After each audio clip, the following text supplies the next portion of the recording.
welcome everyone to Ted's presentation, How to Remove Brain Barriers. I hope we can remove them all after the presentation. I'm really excited. I think we can start. And yeah, I will come back in like around 20 minutes. And please feel free to post your questions in the chat. And we will have the presentation around 20 minutes. And then afterwards, we have some time for your questions. Wonderful. Thank you, Christina. And so happy all of you can join us. And at the moment, I'm speaking from Houston, Texas. And I'm just happy to be here. Now, all of us, not everyone does not wake up in the morning saying, I want to be a failure. Everyone wants to be a success. And that's an intention. But all of us struggle. We struggle to reach our goals. We struggle to get to where we think we want to go. And so this session is about some of the learnings that we have had over the years with some of the highest performing teams in the world that have done amazing things, and they consistently outperform their peers in so many different ways. And what I want to focus on is the brain barriers that get in your way, that if you understand and remove, that you are able to reach a higher degree of success. So when we come to change, one of the things that is really difficult for us is that we make plans, but our course of action is often within our comfort zone and our tolerance. So if you go around, you work in a team and you go around the room and you say, what do we really need to do to overcome our aversion to change?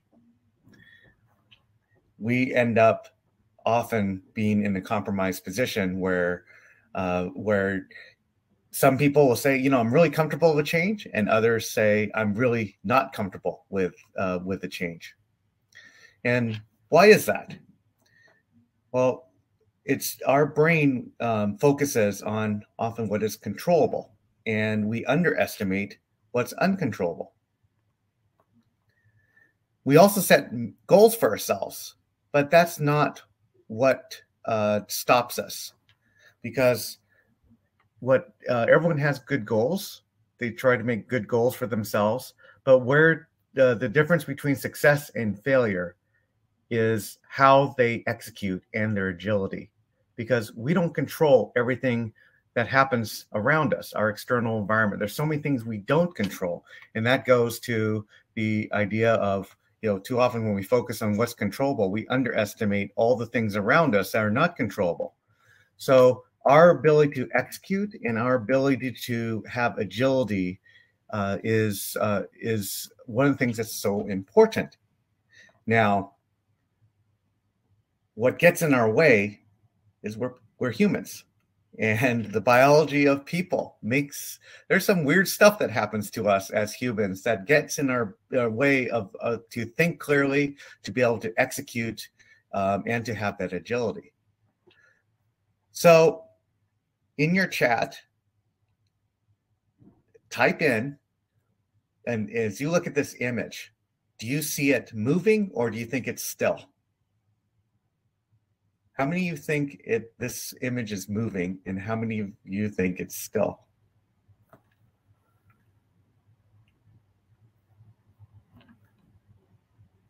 Okay, so most people think it is moving. The reality is this image is static, but how your brain interprets and how your brain processes and neural pathways that are firing is what makes this image move. Some people, we find that about a quarter of people in a room will say this picture is actually still. Now I want to give you this another example. So take a look at this video.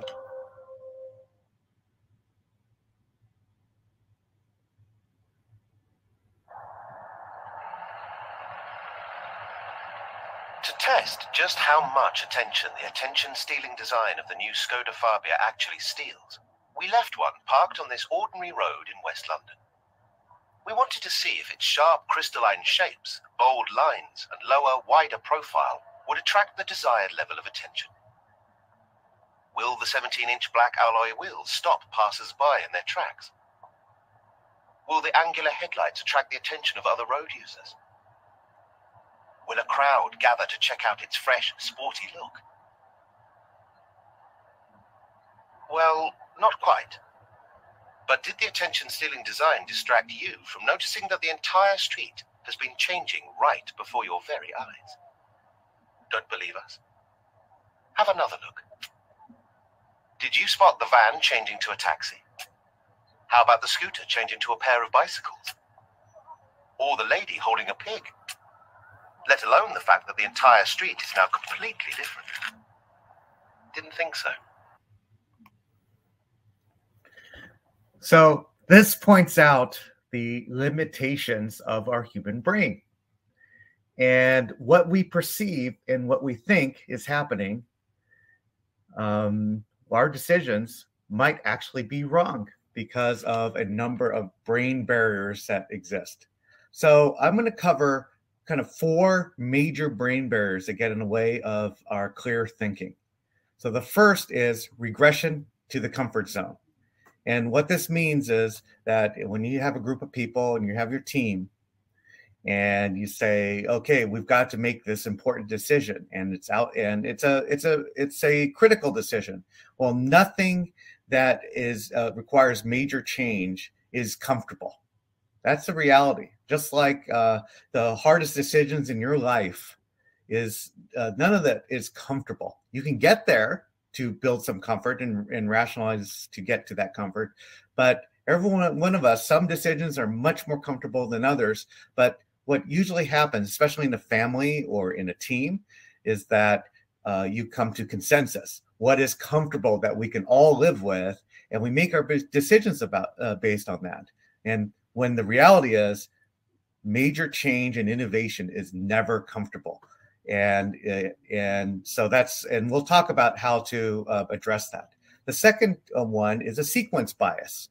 The way that your brain processes, like that particular video that you saw and what you were looking at and how you're presented the information, that created a sequence bias that made you focus on certain things, interpret certain things, and miss others. And that's why when you've seen the mentalists and magicians who will have 100 people in the room, and he will get, or she will get 95 of them to think of a 4 or 5 digit number, all the same number. That's because of the sequence bias. The third bias, the brain barrier, is not allowing for iteration. Now, with the highest performing teams in the world and some of the most creative people, they approach problems saying that we're not going to solve the problem, have the best answer the first time. It's going to take a dozen, maybe 24 iterations, and maybe even starting from scratch 2 or 3 times to be able to come up with the right solution. Now, this is really hard. It's really hard for us because how most schooling happens is that we're rewarded for coming up with the right answer the fastest. And anything truly innovative, deep thinking, complex problem solving, none of that happens fast the first time. So not allowing for iteration is a huge barrier. The fourth one is the brain barrier is not allowing for what I call calibration experiences. And a calibration experience is one of those things where when you experience something, could be something very small, like something someone said, or it could be traveling to a different country, having a conversation with a certain person. It completely shapes and shakes up your view of the world, that even if you don't like what you heard, you can't undo it. I'll give you a very simple example.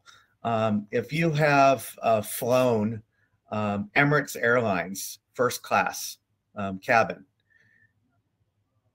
That sets a completely different bar than if you flew first class in another airline. Let's say I fly United Airlines quite a bit, and it's a completely different tier. And in fact, once you experience Emirates Airlines first class, and next time you fly coach or United Airlines first class, you would be upset because it's a completely different experience. Now, I wouldn't want to pay that prices all the time, but it completely shapes, and you always compare against that new experience. That's a calibration experience, and we all have certain experiences in our lives that shape how we think.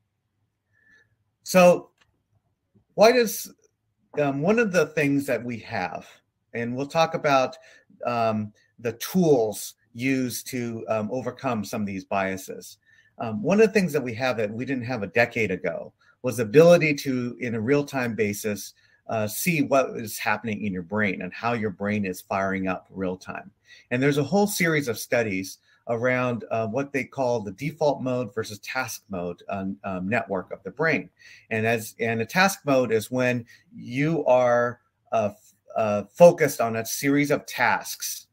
And then when you stop doing tasks and you're in this mindless state, so you're really not focused on your tasks, that's when your brain switches into default mode. And as you can see, the default mode has many more nodes and higher density of complexity in how your brain fires up when you're in default mode. And so the studies have been about what happens when you are in default mode. What is your brain really doing? And one of the things to note is that most people take about 3 hours to switch between default mode and task mode and vice versa. It's like a dimmer switch of a light. It takes time to switch. Some people take up to 3 days.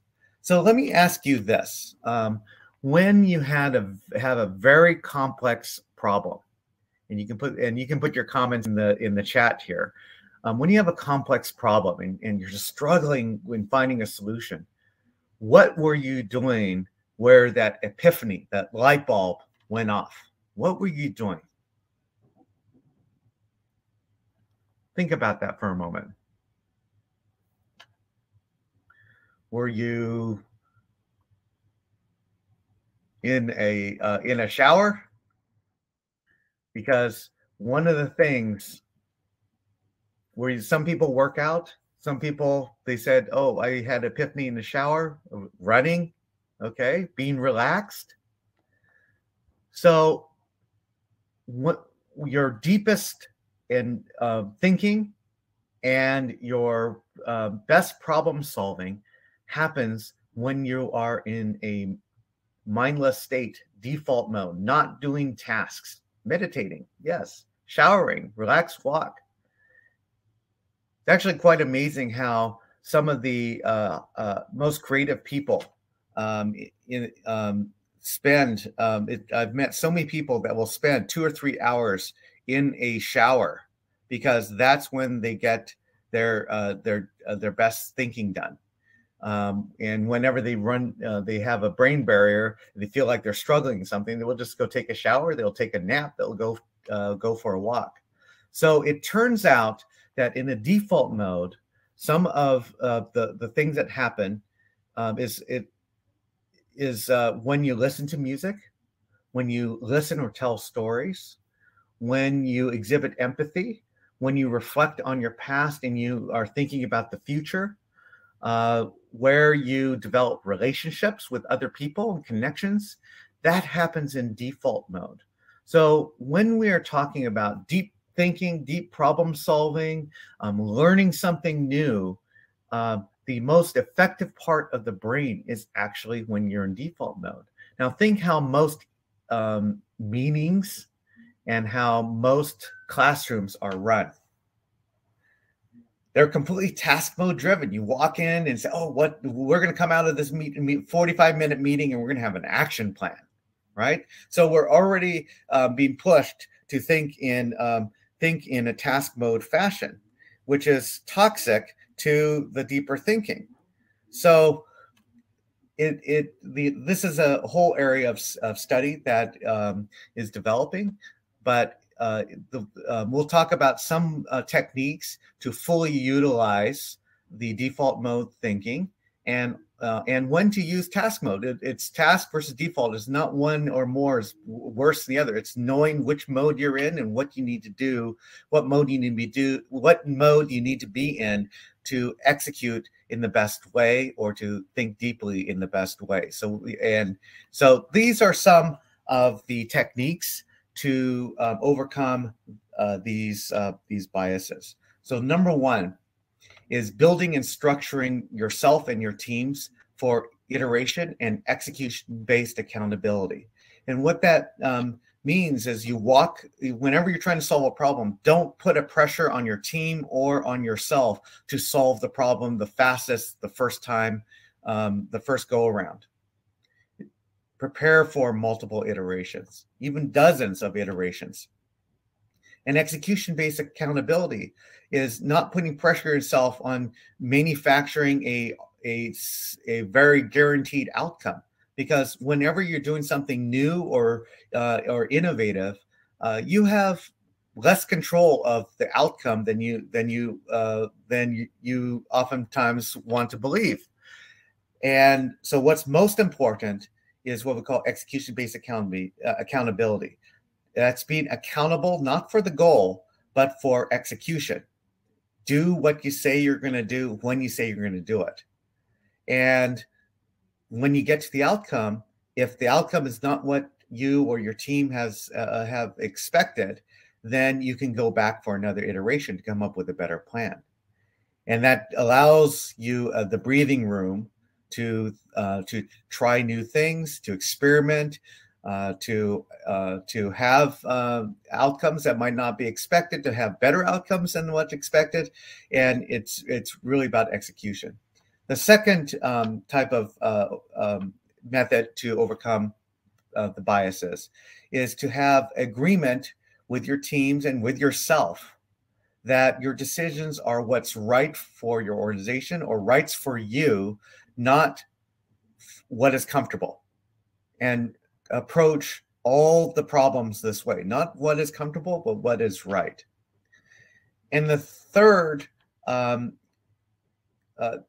method for overcoming the biases is to organize your workday and your work sessions into kind of three parts.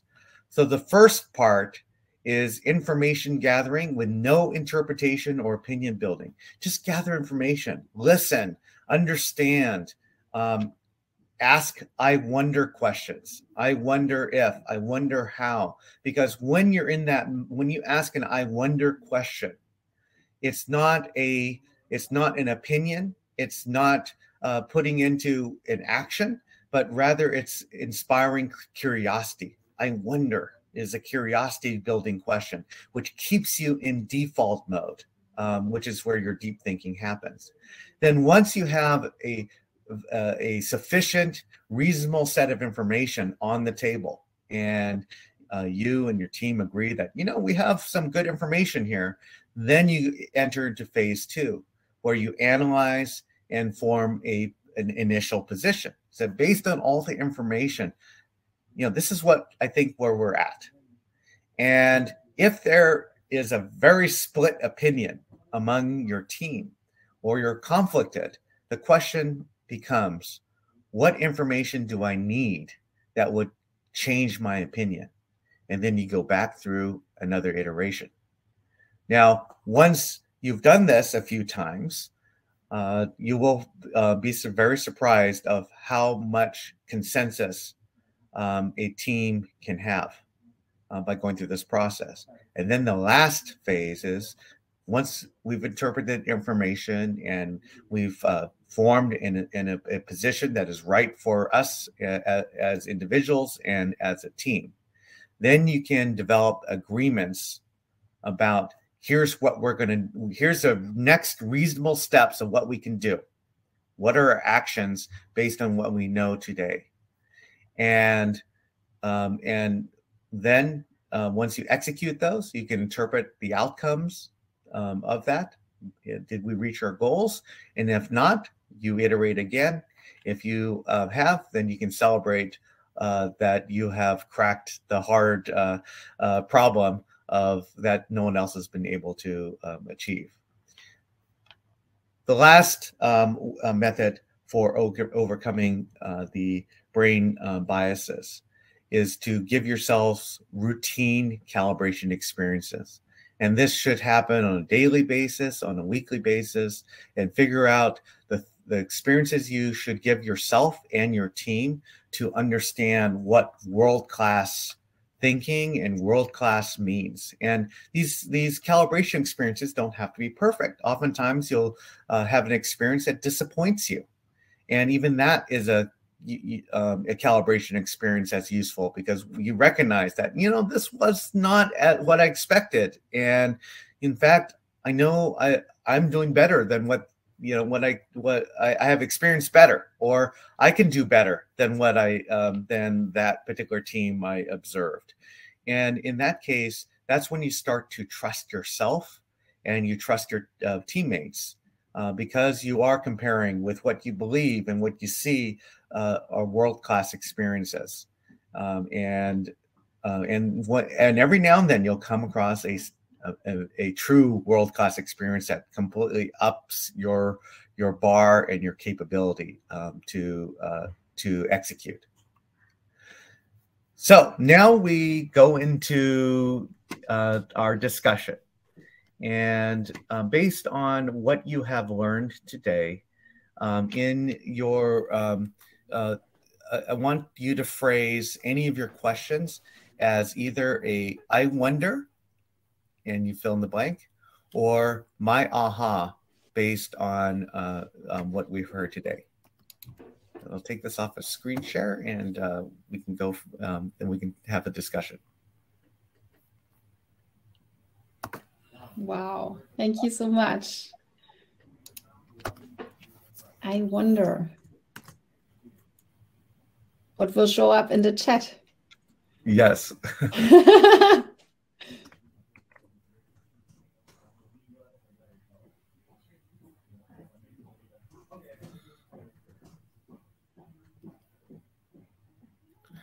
So what are you wondering about? And you can give yourself time to think. Yes.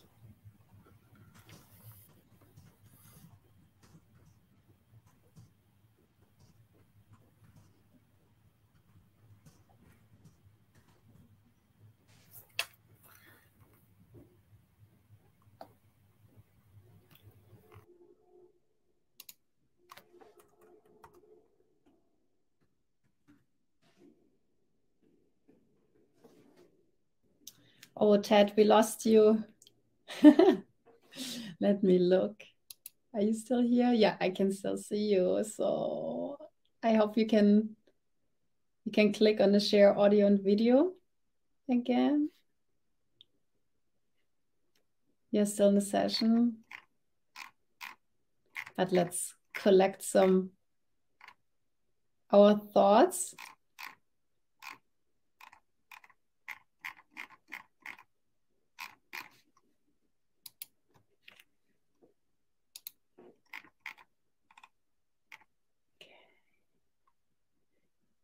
I wonder if the fact that we learn while not studying has to do with the default mode. Okay, good one.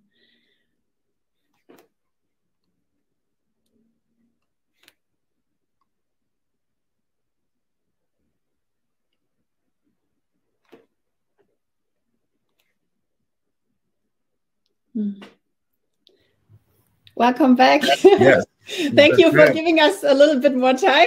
Yeah, no, this is important. This is important thinking time. I know. But so these are good already. So yeah. So let me talk about what I'm seeing so far. So yeah. Number one is every one of us has a specific period of time that requires to switch between default mode and task mode. I know for me, it takes 3 hours. I know some people it takes 3 days. And if you think about that, let's say you have a deep problem you need to you're working on. How many interruptions in a day into task mode can you have before it completely disrupts your day? For me, it's like 1 or 2. So one of the best strategies that you can have is to separate your workflow, where you dedicate certain days to say, I am only going to be in default mode. And then on a particular day, you preferably a completely separate day or different part of the week, say, these are the days that I'm going to dedicate to action planning and tasks. Just separate that. And it's like magic, especially with teams, because all of a sudden you release a whole nother level of capacity of thinking. Now, each of us have different things that can accelerate the switch, or at least guarantees the switch. For me, it's a nap or a shower. So for others, it's gardening. Or I know someone who ironing clothes or washing dishes. For me, that would be the opposite. That's task mode, right? So every one of us, we can determine what works best to ensure that what mode we're in. Mm-hmm. But how to do that? So I'm just begging now, like Anthony's question. How can you manage this abroad in a very busy context? You know, if you are like self-employed, then that's probably wonderful. You can really like schedule it like you would like. But do you have any tips how you could do that? So I work with many executive management teams, and one of the things that they have done is they've completely rescheduled their meetings, where Monday, Tuesday, Wednesday, they're prohibited from analyzing or creating action plans. But then come Thursday, Friday, so we're going to only focus on action planning. Oh, wow. And then they might schedule a lot of the task programming, especially if they're in project management and they do have to review all the tasks to see where they're at. They schedule those on different days than the problem solving ones. And literally what they have come across is their capacity, or teams have increased exponentially in their problem solving skills. And in fact, they start solving problems much more quickly, and their hour-long meetings turn into 15, 20 minutes. So it's very powerful. Do you have like also any tips? Like I'm reading here a question of Max. He wonders how he could be more creative. Mm-hmm. So in the creativity to stimulate your brain, the number one thing, well, there's 2 things. One is be in default mode, so avoid tasks for a day. Second is expose yourself to calibration experiences of what is world class. So when you think about when you've experienced a team or an individual that operates at a totally world-class level, and how much that inspires and motivates you, and how you see even that work completely differently. Like if you watch someone singing, and I'm not a singer, I'm a musician, but I don't sing, but just that appreciation puts you in a different mindset on what is possible and inspires different types of thinking. Okay. So calibration experiences is a gift that you want to give yourself on a daily basis, something that inspires you, and especially, some major calibration experience a couple times a year. See, so I like also this question. I wonder how a day in default mode would look like. It's very simple. It actually is that you are always doing, you're not doing tasks that you're focused on. Like, do you have to, if you're on vacation, or you can also like work and be in? Yeah. So for example, I may read, books. I may look at stories. The one thing I won't do, it's more important than what you won't do that puts you in task mode. I will not plan for travel. Logistics planning is the worst thing that takes me out of default mode and task mode. But think about things that relax you, that you can do mindlessly. You can talk to people. You can have conversations. All the interpersonal interactions and sharing and reflecting, all that is default mode activities. So what's more important than saying, how do I stay in default mode? Because that's a task-based mindset, is more about what task-based activities I'm going to exclude from my day. I'm not going to allow myself to even think about, so that I stay in default mode. I see a thing about meditation. So meditation is a very interesting thing, because when you have a directive meditation, if you have a directive meditation, then that is actually task mode based. So if it's an undirected meditation where you let your mind wander, that becomes a default mode task. So meditation is more about how you keeping your mind in a non-task based type of situation. So I think we're close to time, right? Yes, and we are very happy to get your feedback. I just wanted to put it in. I pinned the wrong comment, sorry, it's live. So on the upper right corner, we are very happy to get some of your feedback. We really would appreciate that. Yeah, we are basically, point.